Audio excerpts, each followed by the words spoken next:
Hello everyone, welcome back to our channel. இன்றைக்கி நம்மளோட சேனலில் சூப்பரான சிக்கன் பிரியாணி எப்படி செய்கிறதுன்னு பார்க்கலாம். என்னோடய வீடியோஸ் உங்களுக்கு பிடிச்சிருந்துச்சுன்னா மறக்காமல் லைக் பண்ணி சப்ஸ்கிரைப் பண்ணிக்கோங்க. இப்போ வாங்க சிக்கன் பிரியாணி எப்படி செய்கிறதுன்னு பார்க்கலாம். 1/2 கிலோ சிக்கன் எடுத்திருக்கேன். இந்த சிக்கனை நல்லா கழுவி க்ளீன் பண்ணி எடுத்தாச்சு. இப்போ நம்ம 1.5 ஸ்பூன் மஞ்சள் தூள், 1 ஸ்பூன் கல்லுப்பு, 1 ஸ்பூன் மிளகாத்தூள் போட்டு நல்லா கலந்து இதை ஊற வைக்க போகிறோம். இதை சிக்கன் பிரியாணி செய்யறதுக்கு முன்னாடி இதை நீங்கள் ஊற வச்சுக்கோங்க. அப்போ தான் பிரியாணியில் அந்த பீசஸில் உப்பு காரம்லாம் இறங்கி செம்ம டேஸ்ட்டாக இருக்கும். இப்போ நம்ம பிரியாணி செய்ய ஸ்டார்ட் பண்ணிடலாம். ஒரு குக்கரில் 3 ஸ்பூன் எண்ணெய், 1/2 ஸ்பூன் நெய். எங்கள் வீட்டில் அன்றைக்கி நெய் இல்லாததுனால கம்மியாக தான் போட்டோம், நீங்கள் நிறைய ஆட் பண்ணிக்கலாம்.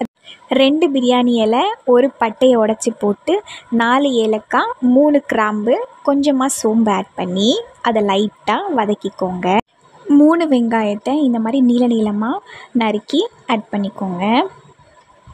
அது வதங்குற டைமில் 1/2 ஸ்பூன் கல்லுப்பு, ஒரு சின்ன ஸ்பூனில் 1 ஸ்பூன் மஞ்சள் தூள் போட்டு அதையும் நல்லா கலந்து விட்டுக்கோங்க. 2 ஸ்பூன் இஞ்சி பூண்டு பேஸ்ட் போட்டு கலந்ததுக்கப்புறமா ஒரு 5 பச்சை மிளகாவை கீறி வச்சுருக்கேன், அதையும் போட்டு நல்லா வதக்கிக்கலாம். இப்போ வெங்காயம் நல்லா வதங்கியாச்சு. இந்த ஸ்டேஜில் நம்ம 2 தக்காளி கட் பண்ணி வச்சுருக்கேன், அதையும் போட்டு ஒரு வாட்டி நல்லா வதக்கிக்கலாம். இப்போ இது ரெண்டுமே நல்லா பேஸ்ட் மாதிரி ஆனதுக்கப்புறமா 1 spoon red chilli powder, 1/2 spoon garam masala, தனியா கொஞ்சமாக எடுத்து அதை நசுக்கி வச்சுருக்கேன், அதையும் போட்டு நல்லா வதக்கி விட்டுக்கலாம். இப்போ ஒரு கைப்பிடி புதினா, கொஞ்சமாக கொத்தமல்லியும் போட்டு கலந்து விட்டுக்கோங்க. இந்த ஸ்டேஜில் நம்ம சிக்கனை ஆட் பண்ணிக்கலாம்.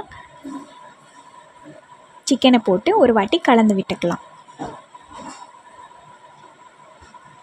இப்போ 1.5 ஸ்பூன் தயிர் போட்டிருக்கேன். இந்த தயிர் போடுறதுனால அந்த சிக்கன் நல்லா சாஃப்டாக செம்ம டேஸ்ட்டாக இருக்கும் பிரியாணியில் சாப்பிட்றப்ப.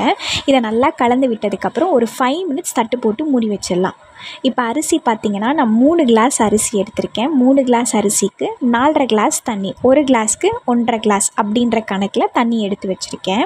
இப்போ பார்த்திங்கன்னா எண்ணெய்லாம் நல்லா பிரிஞ்சு சிக்கன் ஒரு 50% குக் ஆயிடுச்சு.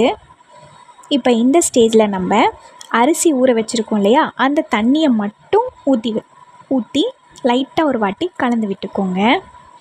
இப்போ பார்த்திங்கன்னா பபிள்ஸ் வருதுல்ல, இந்த ஸ்டேஜில் நம்ம அரிசியை போட்டுக்கலாம். இப்போ அரிசியை போட்டதுக்கப்புறம் எல்லாத்தையும் ஒரு வாட்டி கலந்து விட்டுக்கோங்க. லெமனோட ஜூஸை நம்ம பிழிஞ்சு விட்டுக்கலாம். இந்த ஸ்டேஜில் உப்பு கம்மியாக இருந்தால் உப்பை ஆட் பண்ணி கரெக்ட் பண்ணிக்கோங்க.